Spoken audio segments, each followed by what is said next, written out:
السلام عليكم ورحمة الله تعالى وبركاته. نحمده ونصلي على رسوله الكريم أما بعد فقد قال الله تعالى في كلامه القديم والفرقان المجيد أعوذ بالله من الشيطان الرجيم بسم الله الرحمن الرحيم والذين استجابوا لربهم وأقاموا الصلاة وأمرهم شورى بينهم ومما رزقناهم ينفقون آمنا بالله صدق الله مولانا العلي العظيم.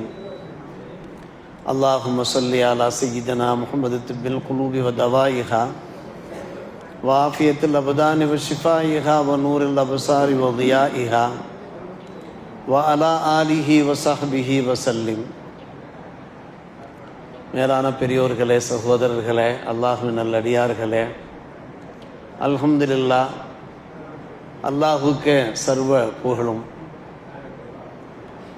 அருள்மறை இறைமறையினுடைய 6 பகுதிகளிலே 5 பகுதிகளை நம்முடைய ஹாஃபிஸ் அவர்கள் இன்றைக்கு நிறைவு செய்திருக்கிறார்கள். 25 ஜுஸுக்களை மிக சிறப்பான முறையில் பூர்த்தி செய்திருக்கிறார்கள். வல்ல அல்லாஹுதான் அவர்களுடைய நாவு மூலமாக இறைமறையை வெளிப்படுத்தி கொண்டிருக்கிறான், இலகுவாக்கி கொண்டிருக்கிறான். அல்ஹம்துலில்லாஹ். நாளை தினம் இன்ஷா அல்லாஹ் கடைசி 10 நாட்களுடைய தொடக்க நாள், ஒற்றைப்படை இரவுகள் அமைந்த நாள், சிறப்பு வாய்ந்த நாட்களை நாம் காணவிருக்கிறோம். வணக்க வழிபாடுகளில் ஈடுபடவிருக்கிறோம். கியாமுல் லைல், நடுநிசி தொழுகை, இரவு தொழுகை இன்ஷா அல்லாஹ் 2:30 மணிக்கு தொடங்கி 10 நாட்களும் தொடர்ந்து அந்த தொழுகை நடைபெற்று கொண்டிருக்கும். நாம் எல்லோரும் கலந்து கொள்வோம். அத்தோடு அன்பான பெருமக்களே, ஏத்திகாஃப் நாளை இரவிலிருந்து நம்முடைய மக்கள் 10 நாட்கள் ஏத்திகாஃப் இருக்கிற பாக்கியம் பெறுகிறார்கள். எம்பெருமானார் ரசூலே கரீம் ஸல்லல்லாஹு அலைஹி வஸல்லம் அவர்கள் தங்களுடைய வாழ்நாளிலே தொடர்ந்து ஏத்திகாஃப் இருந்திருக்கிறார்கள். கடைசி 10 நாட்களும் அது ஒரு உயரிய சுன்னத்தாக இருக்கிறது. நம்மிலே எவரேனும் ஏத்திகாஃப் இருந்தால்தான் எல்லோர் மீதும் அந்த கடமை நிறைவேறும் என்கின்ற அளவுக்கு அது ஒரு முக்கியமான ஒரு சுன்னத்தாக இருக்கிறது. நபிகள் நாயகம் ஸல்லல்லாஹு அலைஹி வஸல்லம் அவர்கள் ஒவ்வொரு ஆண்டும் இந்த ரமதான் மாதத்தினுடைய கடைசி 10 ஏத்திகாஃப் இருப்பவர்கள் எந்த ஆண்டு இந்த உலகத்திலிருந்து விடை பெற்றார்களோ அந்த ஆண்டிலே 20 நாட்களும் ஏத்திகாஃப் இருந்ததாக நாம் ஹதீஸ் கிதாபுகளிலே பார்க்கிறோம். எனவே நம்முடைய மக்கள் அந்த 10 நாட்களும் ஏத்திகாஃப் இருப்பதற்கு தயாராக வேண்டுமாய் பெரன்போடு நாம் கேட்டுக்கொள்கிறோம். நிறைந்த பரக்கத் இருக்கிறது, ரஹ்மத் இருக்கிறது. பல்வேறுபட்ட கஷ்டங்கள் தீரும் நமக்கு, நம்முடைய உம்மத்துக்கெல்லாம். நீண்ட நெடிய காலமாக அல்லாஹ்விடத்தில் இருகரம் ஏந்தி பிரார்த்தனை செய்து நம்முடைய தேவைகளை முறையிட்டு கொண்டிருக்கிறோமே, அந்த தேவைகளெல்லாம் அல்லாஹுவை நிறைவேற்றுவதற்கு வாய்ப்பு இருக்கிறது அந்த ஏத்திகாஃப் மூலமாக. எனவே வந்திருக்கக்கூடிய அன்பு சகோதரர்கள் நியத்து வைத்து கொள்ளுங்கள். அது ஒரு சிரமமான ஒரு காரியம் இல்லை. அல்லாஹ் கபூல் செய்வானாக. இன்றைய தினம் அருமை சகோதரர்களே, சூரா ஷூரா அத்தியாயத்தை நமது கண்ணியம் நிறைந்த ஹாஃபிஸா அவர்கள் ஓதி காண்பித்தார்கள். 3 திறவுகோள்கள் இருக்கின்றன நம்முடைய இஸ்லாமிய மார்க்கத்திலே. அதிலே ஒன்று முக்கியமான விஷயங்களை ஆலோசனை செய்து நாம் செயல்படுவது. சூரா ஆலோசனை செய்து செயல்படுவதற்காக வேண்டி ஒரு தனி சூறாவையே அல்லாஹ் இறக்கி வைத்திருக்கிறான். சூரா என்கிற பெயரிலே ஒரு சூரா, 42ஆம் அத்தியாயம். அன்பு சகோதரர்களே, பெரியவர்களே, பல முக்கியமான விஷயங்கள், விவகாரங்கள் நாம் முடிவெடுக்க முடியாமல் திகைத்து கொண்டிருப்போம். ஒரு நல்ல பாதை நமக்கு கிடைக்க வேண்டும், முக்கியமான விஷயங்களில் தீர்வு வேண்டும், நம்முடைய மனசிலே ஒரு தெளிவு வேண்டும். அதற்கு 3 ஆலோசனைகளை நம்முடைய மார்க்கம் வழங்குகிறது, இறைமறையும் நமக்கு எடுத்து ஒதுகிறது. அதில் முக்கியமானது சலாத்துல் இஸ்திகாரா, இஸ்திகாரா தொழுகை. நம்பர் 2 குழுக்கள் போட்டு முடிவெடுப்பது. நம்பர் 3 ஷூரா, ஆலோசனை செய்வது. அறிவாளிகளிடத்தில், அனுபவசாலிகளிடத்தில் ஆலோசனை செய்து ஒரு நல்ல தீர்வு காண்பது. இந்த அடிப்படையில் நாம் திட்டமிட்டு செயல்பட்டோம் என்றால் இன்ஷா அல்லாஹ் நம்முடைய செயல்பாடுகளில் வெற்றி கிடைக்கும் மட்டுமன்று அல்லாஹ்வுடைய திருப்பொருத்தமும் கிடைக்கும். முதலாவது சலாத்துல் இஸ்திகாரா. இஸ்திகாரா என்றால் அல்லாஹ்விடத்திலேயே எது நலவோ அதை கேட்டு பெறுவது, அல்லாஹ்விடத்திலே கேட்டு பெறுவது. அல்லாஹ்விட ஒரு சிறந்த ஆலோசகன் யார் இருக்க முடியும்? அவன் ஒரு சிறந்த ஆலோசகன் அல்லவா, வழிகாட்டி அல்லவா. பெருமானார் ரசூலை கரீம் ஸல்லல்லாஹு அலைஹி அவர்கள் சலாத்துல் இஸ்திகாராவை நமக்கு சொல்லி தந்திருக்கிறார்கள். குர்ஆனிலே நாம் பார்க்கிறோம், வைதா சஅலக இபாதி அன்னி ஃபஇன்னி கரீப் உஜீபு தாவத் தாயிதா தான். என்னுடைய அடியார்கள் என்னிடத்தில் வேண்டினார்கள் என்றால் நான் மிக நெருக்கமாக இருக்கிறேன், என்னிடத்தில் அவர்கள் என்ன துவா செய்கிறார்களோ அந்த துவாவை நான் ஏற்கிறேன் என்று. இஸ்திகாரா மூலமாக நாம் துவா கேட்கிற போது அந்த துவாவுக்கு அல்லாஹ் நல்ல ஒரு தீர்வை தருவானா இல்லையா? வலகது ஹலக்கனல் இன்சான வநஅலமு மா துவஸ்விஸ் பிஹி நஃப்ஸுஹு வநஹ்னு அக்ரபு இலைஹி மின் ஹப்லில் வரீத். மனிதனை நாம் படைத்திருக்கிறோம், அவனுடைய மனசு என்னவெல்லாம் பேசிக் கொண்டிருக்கிறது என்பதை நாம் அறிவோம். அவனுடைய உயிர் நரம்பை விட, பிடரி நரம்பை விட நாம் மிக நெருக்கமாக இருக்கிறோம் என்று அல்லாஹ் சொல்கிறானே. நம்முடைய மன ஓட்டத்தை எல்லாம் அல்லாஹ் அறிந்தவன், அதற்கு தக்கவாறு நல்ல தீர்வுகளை கொடுப்பான். இஸ்திகாரா. ஜாபிர் இப்னு அப்துல்லா ரலியல்லாஹு அன்ஹு அவர்கள் எடுத்துரைக்கிறார்கள், கான ரசூலுல்லாஹி ஸல்லல்லாஹு அலைஹி வஸல்லம் யுஅல்லிமுனா அல் இஸ்திகாரா ஃபில் உமூர் கமா யுஅல்லிமுனா அஸ்ஸூரா மினல் குர்ஆன். குர்ஆனிலே உள்ள சூராவை எங்களுக்கு சொல்லித் தருவது போல பெருமானார் ரசூலே கரீம் ஸல்லல்லாஹு அலைஹி அவர்கள் எங்களுக்கு சலாத்துல் இஸ்திகாராவை சொல்லிக் கொடுப்பார்கள். அல்லாஹ்விடத்திலே நலவை தேடுவது. நாம் ஒரு வேலை வாய்ப்புக்காக செல்லவிருக்கிறோம், செல்லலாமா வேண்டாமா என்கிற ஒரு திகைப்பு ஏற்படுகிறது. யா அல்லாஹ் எனக்கு நீ நல்வழி காட்டு என்று அல்லாஹ்விடத்திலேயே கேட்பது. ஒரு இடத்தை வாங்க வேண்டும், நம்முடைய வீடுகளில் நம்முடைய பிள்ளைகளுக்கு வரன்கள் தேடிக்கொண்டிருக்கிறோம், வரன்கள் நெருங்கி கொண்டிருக்கிறார்கள், நாம் முடிவெடுக்க வேண்டியிருக்கிறது, திகைப்பு ஏற்படுகிறது. நாம் அல்லாஹ்விடத்தில் நலவை தேடுவது. பெருமானார் ரசூலே கரீம் ஸல்லல்லாஹு அலைஹி அவர்கள் சொல்லி தந்திருக்கிறார்கள். ஃபர்து அல்லாத 2 ரக்காத்துகளை நாம் தொழுக வேண்டும், நஃபில். தொழுது விட்டு ஒரு துவா இருக்கிறது, அந்த துவாவை நாம் கேட்க வேண்டும். அரபியிலே இருக்கிறது, அரபியிலேயே அந்த துவாவை நாம் கேட்பதற்கும் வாய்ப்பு இருக்கிறது. நம்மால் முடிந்த அளவுக்கு தமிழ்லையும் கேட்கலாம். அல்லாஹும்ம இன்னி அஸ்தக்ஃபிருக பிஇல்மிக வ அஸ்தக்திருக பிகுத்ரத்திக என்று தொடங்குகின்ற அந்த துவா. அந்த துவாவினுடைய தொடர்ச்சி எப்படி அமைகிறது என்றால், அல்லாஹும்ம இன் குன்த தாலமு அன்ன ஹாதல் அம்ர கைருன் லி ஃபீ தீனி வ மாஷி வ ஆகிபத் அம்ரி ஃபக்துருஹு லி வ இன் குன்த தாலமு அன்ன ஹாதல் அம்ர ஷர்ருன் லி ஃபீ தீனி வ மாஷி வ ஆகிபத் அம்ரி ஃபஸ்ரிஃபுஹு அன்னி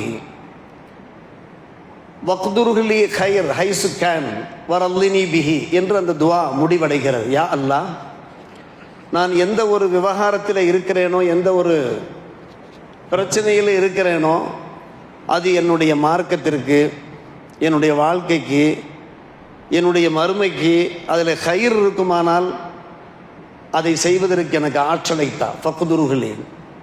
இல்லை, அதில் ஹைர் இருக்காது என்றால், மார்க்கத்திலேயும் ஹைர் இருக்காது, லௌகிக வாழ்க்கையில் மாஷிலையும் ஹைர் இருக்காது, மறுமைக்கும் அதில் ஹைர் இருக்காது என்றால், யா அல்லாஹ், அதிலிருந்து என்னை நீ திருப்பி விட்டு எதிலே ஹைர் இருக்குமோ அதிலே எனக்கு சக்தியை தா. தக்துருலே ஹைசு கேன், எதிலே ஹைர் இருக்கிறதோ அதிலே எனக்கு ஆற்றலை தா என்று நாம் கேட்பது.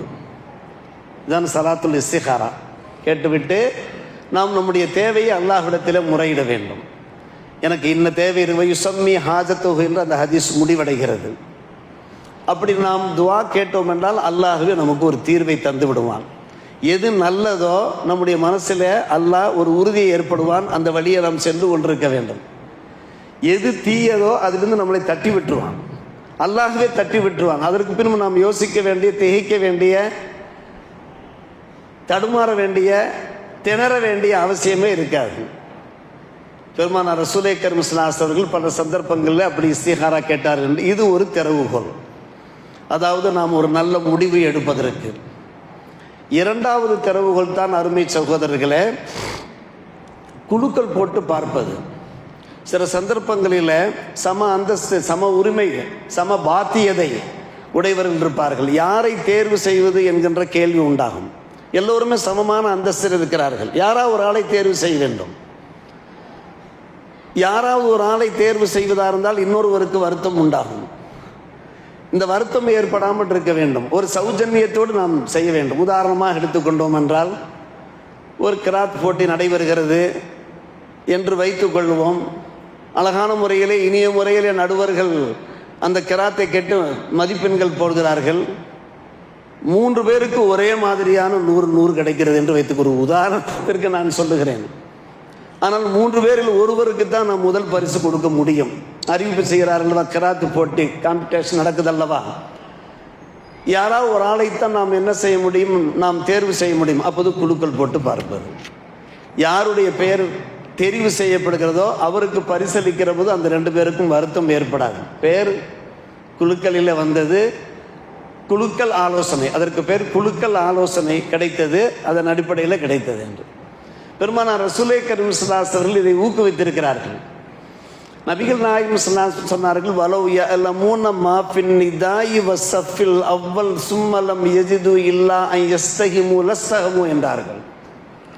பாங்கிலே உண்டான சிறப்பையும் முதல் சஃபிலே உண்டான சிறப்பையும் மக்கள் தெரிந்து கொண்டார்கள் என்றால் போட்டி போடுவார்கள். நான் பாங்கு சொல்வேன், நான் பாங்கு சொல்வேன் என்று. நான் முதல் சஃபிலே நிற்பேன், நான் முதல் சஃபில் நிற்பேன் என்று நூற்றுக்கணக்கான பேர் போட்டி போட்டு கடைசியிலே குழுக்கள் போட்டு பெயர்களை தேர்வு செய்து நீ பாங்கு சொல்லுப்பா என்று சொல்ல வேண்டியது ஏற்படும்.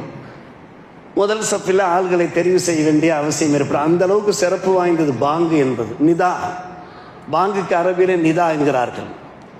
இப்படி சில சந்தர்ப்பங்களில் குழுக்கள் போட்டு, குரானிலே இந்த இஸ்திஹாம் என்பார்கள். இதற்கு ஆதாரம் யூனுஸ் அலைஹிஸ்ஸலாமுடைய அந்த சம்பவத்திலே பார்க்கலாம். அவர்கள் கப்பலிலே இருக்கிற போது, அது நீண்ட சரிதை அருமை சகோதரர்களே. எனவே இதுவும் நமக்கு ஒரு வழிகாட்டுதலாக இருக்கிறது. நபிகள் நாயகம் ஸல்லல்லாஹு அலைஹி வஸல்லம் அவர்கள் பல சந்தர்ப்பங்களிலே குழுக்களிலே ஈடுபட்டிருக்கிறார்கள். அவர்கள் போர்க்களங்களுக்கு சென்றார்கள் என்றால், புனித போர்களுக்கு சென்றார்கள் என்றால், தங்களுடைய அருமை மனைவிமார்களில் யாராவது ஒருவரை அழைத்து செல்வார்கள். எனவே எல்லோரையும் திருப்திப்படுத்த வேண்டும். ஒருவரை அழைத்து சென்றால் மற்றவர்களுக்கு மனச்சங்கடம் உண்டாகக்கூடாது, குழுக்கள் போடுவார்கள்.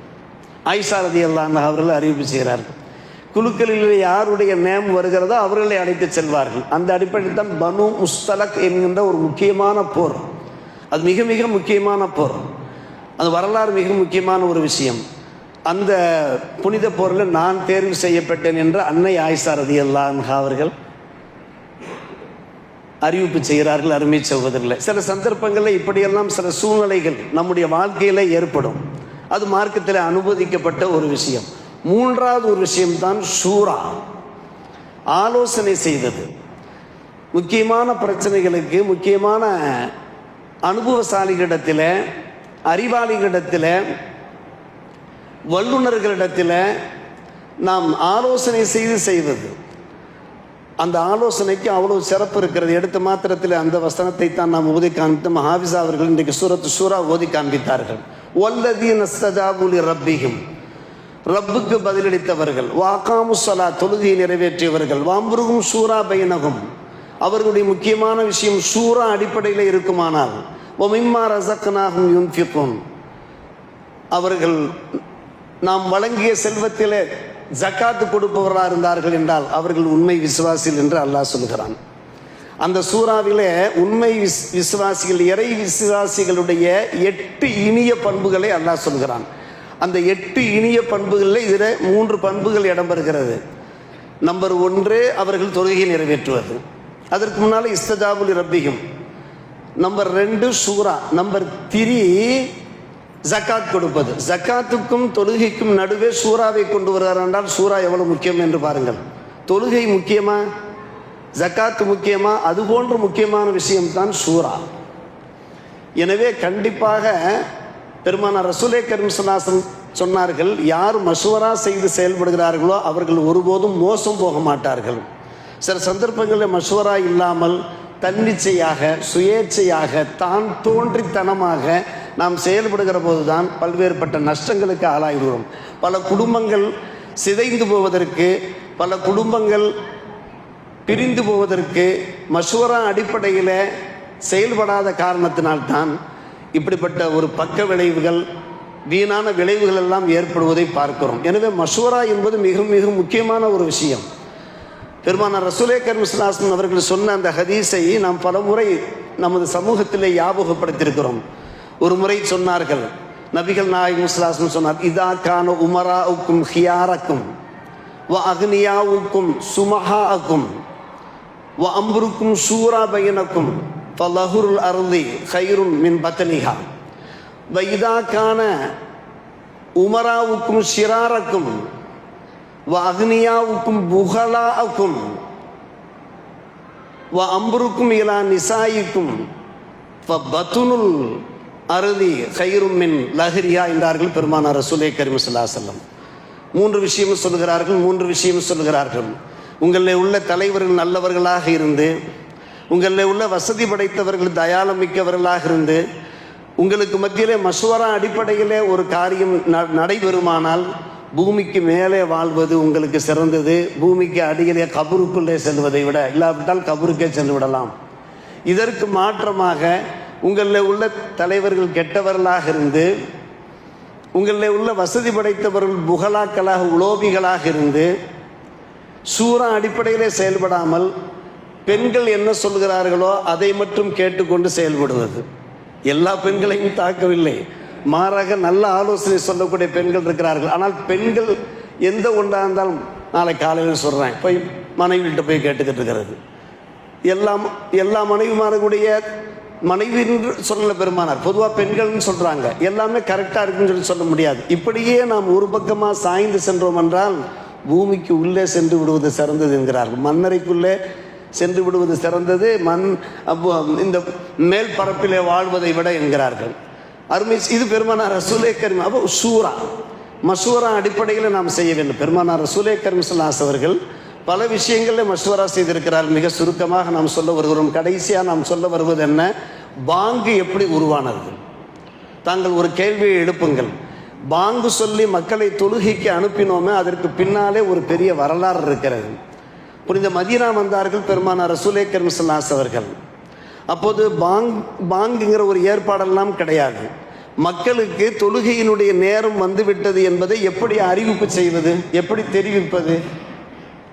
பெண்கள் வீடுகளிலே தொழுக வேண்டும், ஆண்கள் பள்ளிவாசல்களுக்கு வர வேண்டும், எப்படி செய்வது? ஆலோசனை செய்கிறார்கள். என் பெருமானார் ரசூலே கரீம் ஸல்லல்லாஹு அலைஹி வஸல்லம் அவர்களை பார்த்து அல்லாஹ் சொன்னான், வஷாபிருகும் ஃபில் அம்ர், முக்கியமான விஷயங்களில் நீங்கள் என்ன செய்யுங்கள், நண்பர்களிடத்திலே தோழர்களிடத்திலே நீங்கள் மஷூரா செய்து கொள்ளுங்கள் என்கிறானே அல்லாஹ். மஷூரா செய்கிறார்கள். ஒரு நண்பர் சொல்லுகிறார், நாம் கொடியேற்றுவோம் தொழுகை நேரம் வந்து விட்டால். அந்த கொடியை பார்த்து மக்கள் தொழுகைக்கு வருவார்கள். ஒரு நண்பர் சொல்வார், மணி அடிப்போம். அந்த மணி சத்தத்தை கேட்டு தொழுகைக்கு வருவார்கள், நேரத்தை அறிந்து தொழுகைக்கு வருவார்கள்.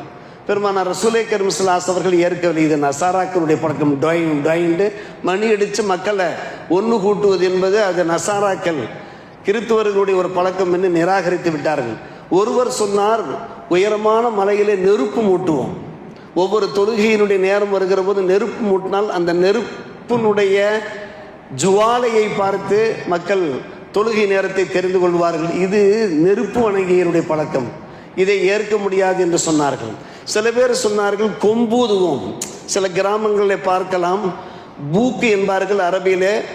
கொம்பூதி கொண்டே போவார்கள், ஒரு அறிவிப்பு ஒன்று செய்வார்கள், பஞ்சாயத்துக்கள் மூலமாக அறிவிப்புகள் செய்வார்கள். கொம்பூதுவோம் என்று சொன்னார்கள். இது யகூதியருடைய பழக்கம் என்று சொல்லிவிட்டார்கள். எல்லாமே நிராகரிக்கப்பட்டது.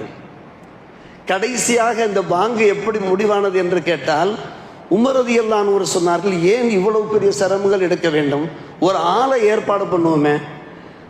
தொழுகை நேரம் வந்துட்டா தெரு தெருவா போய் அஸ்ஸல அஸ்ஸல என்று அவர் குரல் கொடுப்பார். மக்கள் தொழுகை நேரம் வந்து விட்டது என்று விளங்கி கொள்ள போகிறார்கள். பெண்கள் வீட்டை தொழ போகிறார்கள், ஆண்கள் பள்ளிவாசலுக்கு வரப்போகிறார்கள். அன்று இரவு தான் அப்துல்லா பின் ஸைத் ரலியல்லாஹு அன்ஹு அவர்கள் கனவு காண்கிறார்கள். உமர் பின் கத்தாப் ரலியல்லாஹு அன்ஹு அவர்களும் கனவு காண்கிறார்கள். அந்த கனவிலே ஜிப்ரீல் அலைஹிஸ்ஸலாம் தோன்றுகிறார்கள்.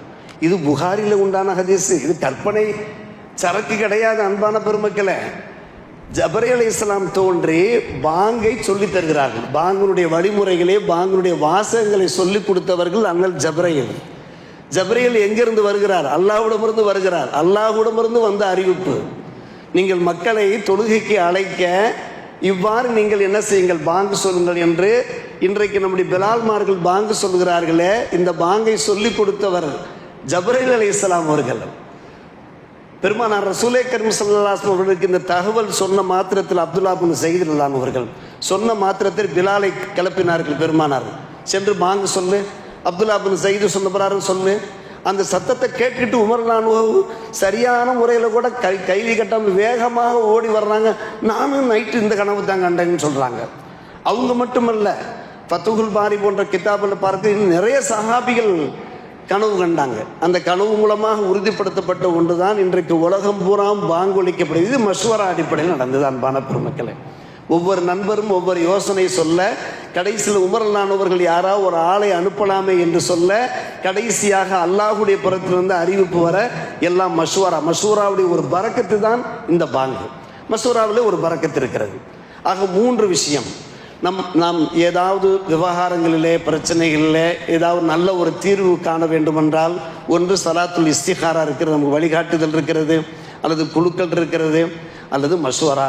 இதன் மூலமாக நாம் நம்முடைய விஷயங்களை, முக்கியமான விஷயங்களை தீர்மானிப்போம்.